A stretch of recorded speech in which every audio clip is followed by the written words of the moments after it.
I was born and raised in Umtata, a small town in the Eastern Cape. No one in my family drank any wine or any other alcoholic beverage. I was not interested in becoming a winemaker. I didn't know what viticulture and oenology was. So I had a bursary, but I didn't know what it was for. So I turned to Google, looked it up. It looked like a lot of fun.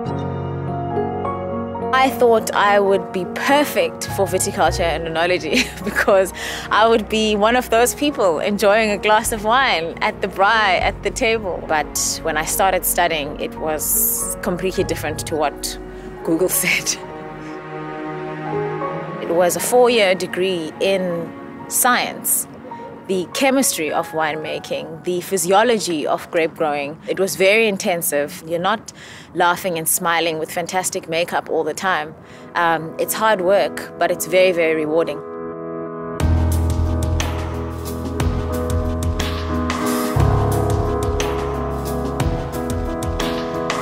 My main responsibility as a viticulturist, I'm in charge of all the harvesting, all the grapes that come into the cellar. I'm the central point between the producer and the winemaker.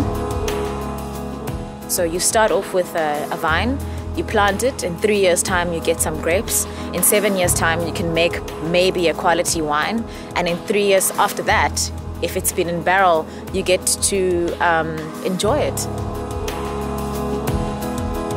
I enjoy what I do. My office is beautiful and it changes every 30 minutes if I want. I love interacting with my vineyards. I enjoy walking through and seeing different things. That's part of the thing that got me hooked. I feel like I'm at the ground roots of change in the wine industry, specifically being a black woman and changing people's perceptions.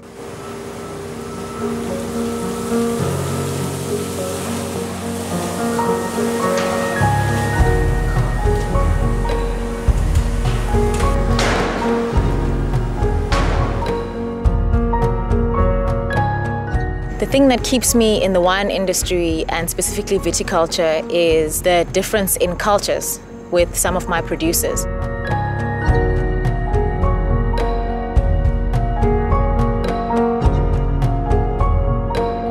These are people who grew up in a very different time to me, but the one thing we share is viticulture and grapes.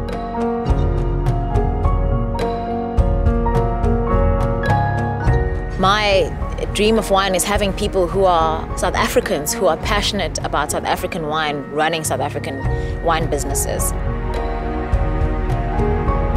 To see a whole lot of South African-owned wine farms and wine estates that are thriving abroad. And in 20 years' time, I really want to be involved, doing something that makes a difference in someone's life.